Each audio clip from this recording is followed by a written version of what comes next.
Hey yo, salut à tous, c'est Culture Chronique. J'espère que vous allez bien, en tout cas moi ça va super bien. On est ensemble aujourd'hui pour une nouvelle vidéo, donc je vais faire une FAQ, je vais essayer de répondre à vos questions que vous avez mis en commentaire sur YouTube.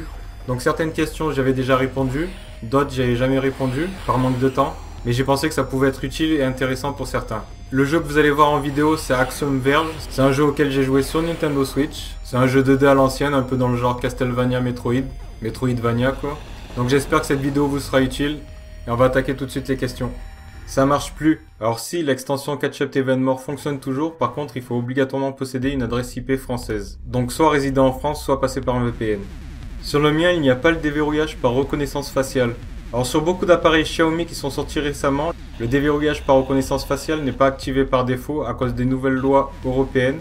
Dans ce cas, il faut aller dans les paramètres et changer la région et mettre une région en dehors de l'Europe. Donc choisir Chine, Inde ou un pays qui se trouve en dehors de l'Union européenne.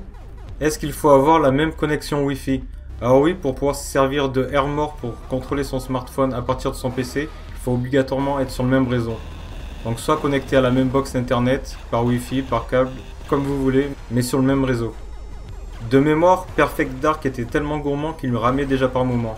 Alors je te confirme que moi aussi dans mes souvenirs, Perfect Dark il ramait déjà et c'était pas pour rien qu'il fallait utiliser un petit accessoire qui s'appelait le RAM Pack pour l'utiliser, et qui permettait d'augmenter la RAM de la Nintendo 64. Bonjour et merci pour ces vidéos. Sais-tu comment mettre Android TV sur un Raspberry Pi 3B+. Android TV ou Android c'est installable sur un Raspberry Pi 3B ou 3B+. Le seul problème c'est que c'est vraiment pas utilisable, c'est vraiment pas fait pour.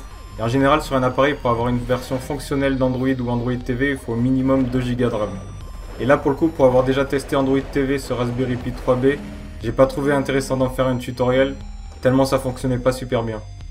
Je confirme, c'est de la merde, Molotov bug, impossible de trouver ou charger certaines applis, images YouTube pas terribles, à fuir.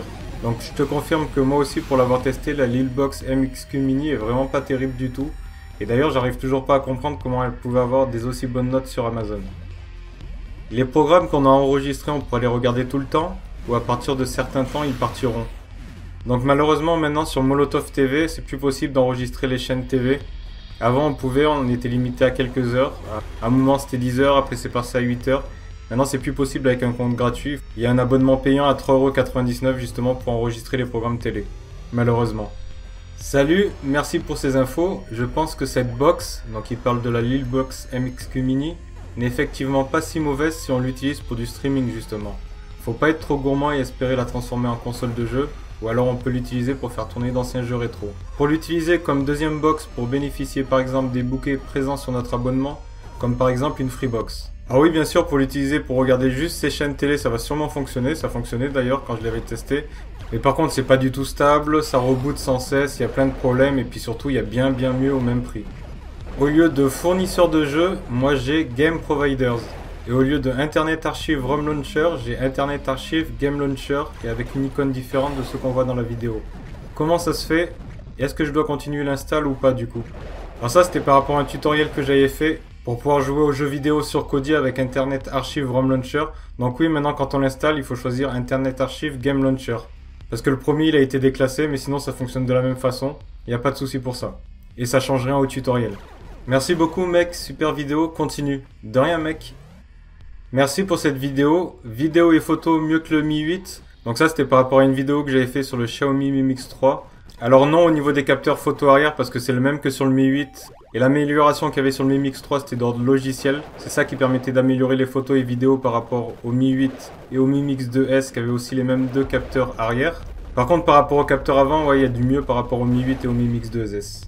Salut, à ton avis il sera à quel prix chez Gearbest début d'année 2019 le Mi Mix 3 parce qu'il me donne vraiment envie. Donc depuis quelques temps Xiaomi ils sont installés en France et le Mi Mix 3 il va sortir le 19 janvier et pendant 2 semaines il va être en promotion, il va coûter 30€ moins cher que le prix où il va être par la suite et il sera donc au prix de 499€ et 529 par la suite. Donc ça sera 499€ uniquement pendant 2 semaines et il faudra passer par Xiaomi. Et une question, comment on fait pour mettre sa tête dans un carré en haut à gauche pour du gaming s'il te plaît? Donc ça c'était au sujet d'une vidéo que j'avais fait pour apprendre les bases du montage vidéo avec le logiciel gratuit Shotcut. Donc depuis j'ai sorti une nouvelle vidéo justement sur Shotcut, c'était justement pour apprendre comment faire un petit encadré sur un des coins de l'écran justement pour ceux qui font des vidéos gaming et qui veulent avoir leur tête qui apparaît sur un coin de l'écran. Il suffit de voir la vidéo et c'est super simple. Alors là, c'est un commentaire que j'avais trouvé super intéressant. C'était par rapport à une vidéo que j'avais fait. C'était comment accéder à Kodi depuis un navigateur web. Donc j'avais pas trouvé comment lire les vidéos qu'on a sur Kodi à partir d'un navigateur web. Donc je vous lis le commentaire pour ceux que ça pourrait aider. Merci pour le tuto. Pour lire les vidéos sur le navigateur, il faut que le fichier soit en AAC comme codec audio et MP4 H264 comme codec vidéo. Car c'est le lecteur HTML5 qui prend ces formats de fichiers. Tu peux aussi lire les fichiers WMC. Donc pour ceux qui voulaient savoir comment lire leurs fichiers vidéo depuis un navigateur web, maintenant vous le savez. Voilà, on va s'arrêter là pour cette FAQ pour aujourd'hui. Donc j'espère que ça vous aura plu, que ça vous aura été utile.